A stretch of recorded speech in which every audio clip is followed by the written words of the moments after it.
Kɛnɛba kunnafoli lamɛnbagaw Mali kɔnɔ Mali kɔ kan ka foli bɛ aw bɛɛ lajɛlen ye. Complexe minier Lulo Gungoto olu ka campagne de lancement officiel kɛ ni o ye boloci ye na ale bɛ coronavirus kan walasa ka se ka a kunbɛn mine kɔnɔna ani Kɛnɛba cercle bɛɛ lajɛlen kɔnɔna la no o ye vaccin contre le COVID-19.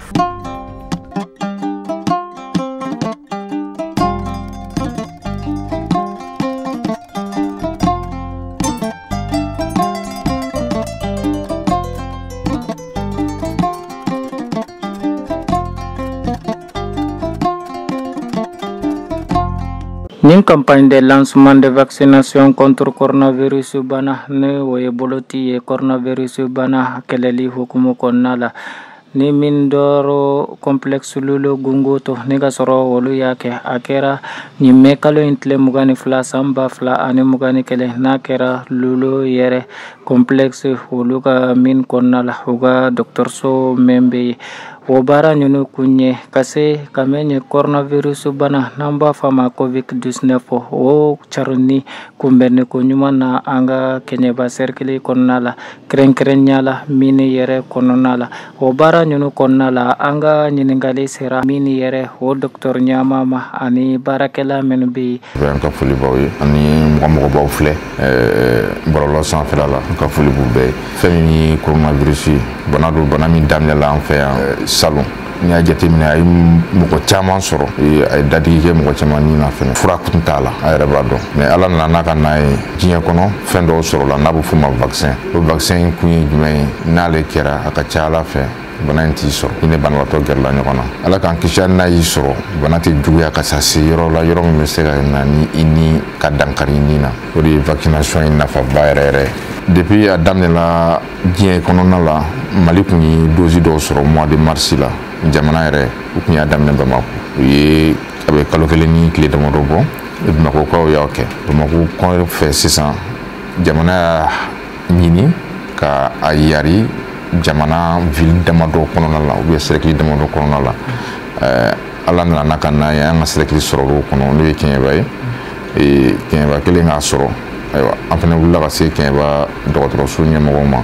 n'an fana bɛ se ka dosi dɔ sɔrɔ cogoya min na ka se ka kɛ an ka baarakɛlaw la an sera ka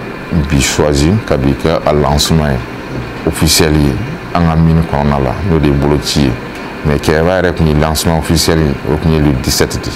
o de kun fɔra Kɛnɛba mais an y'an ta bila bi la pour que ka se ka communication kɛ ni mɔgɔw ye ka mɔgɔw lafaamuya bana in kan ka mɔgɔw lafaamuya vaccin in kan yanni a ka k'u la n'i y'a jateminɛ c'est pourquoi ne yɛrɛ ye n bila ɲɛfɛ ka kɛ mɔgɔ ye mɔgɔ fɔlɔ min y'a kɛ an ka site kan yan pour que k'a yira mɔgɔw la k'a fɔ fɛn do fɛn min tɛ dankari kɛ mɔgɔ ni la an ye kuma caman mɛn bana in kan an ye kuma caman mɛn vaccin in kan dɔw b'a fɔ n'i y'a kɛ i bɛ sa dɔw b'a kɛ n'i y'a kɛ i bɛ yɛlɛma ka kɛ dantanfɛn dɔ ye kuma caman bɛ fɔ mais mɔgɔ tɛ kuma ala ɲinɛ ma an k'a dɔn k'a fɔ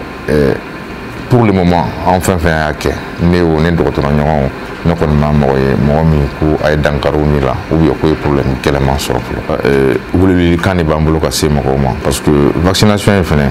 nafa tɛ k'a la ni bɛɛ ma sɔn k'a kɛ n'i y'a jateminɛ dugu dɔw bɛ yen exemple kelen d'i ma Israël olu y'a kɛ de sorte que population n'i ye mɔgɔ 100 sara ta i b'a sɔrɔ mɔgɔ min y'a ta a bɛ taa mɔgɔ 70 ka se mɔgɔ 80 ma sisan nɔ u seginna u tɔgɔya kɔrɔ la parce que an b'a fɔ fɛn ma immunité collective bɛɛ ye vaccin sɔrɔ a ka ca ala fɛ banakisɛ a risque ka munumunu mɔgɔw ni ɲɔgɔn cɛ a risque bɛ dɔgɔya o la mɔgɔ bɛ se ka sigi u nɔkɔrɔ la n'o ye ka dɔ bɔ masque donbaw la n'o ye ka dɔ bɔ an bɛ gɛrɛntɛ minnu d'an yɛrɛ kan n'o ye ka yɔrɔ dɔw datugu ka baara yɔrɔ dɔw datugu pour que mɔgɔ kana se ka kɔrɔ ɲɔgɔn kan an bɛ min fɔ jama ye k'u cɛsiri bɛɛ ka da a la k'a fɔ vaccin ye fɛn ɲuman de ye vaccin in nana an ka lafiya de kama a ma na k'a fɔ ko ka dɔ bɔ farafinw na a ma na k'a fɔ ko ka dɔ bɔ population mondiale la non o kuma minnu bɛ fɔ an kɔni dalen tɛ o la an ye kɛnɛya lasabatibagaw ye an dan bɛ min na bana bɛ yen an dan bɛ min na nin fura in fɛnɛ bɛ yen min bɛ se ka a banakisɛ cari ka bɔ an cɛ la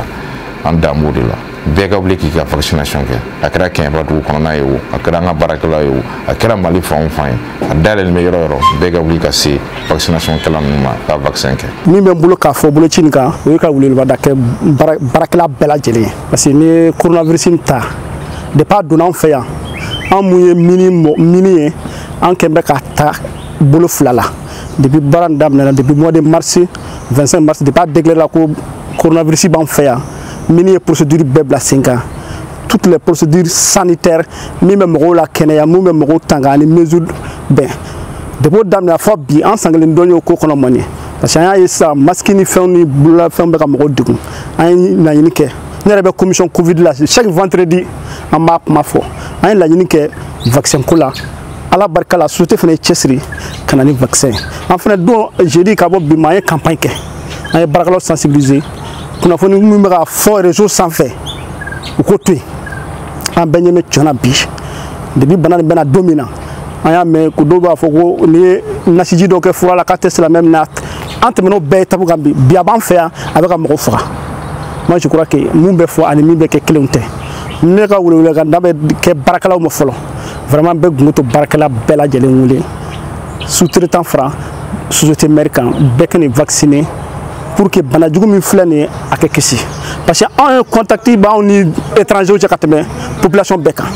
parce que an ka baarakɛlaw dɔw bɛ bɔ Australie dɔw bɛ bɔ Canada dɔw bɛ bɔ occidentaux quoi an n'olu de bɛ contacte direct la bon a kɛ gɛlɛn an invité ma nɔgɔ bon ni contactera i ka famille bɛ contacter moi je crois que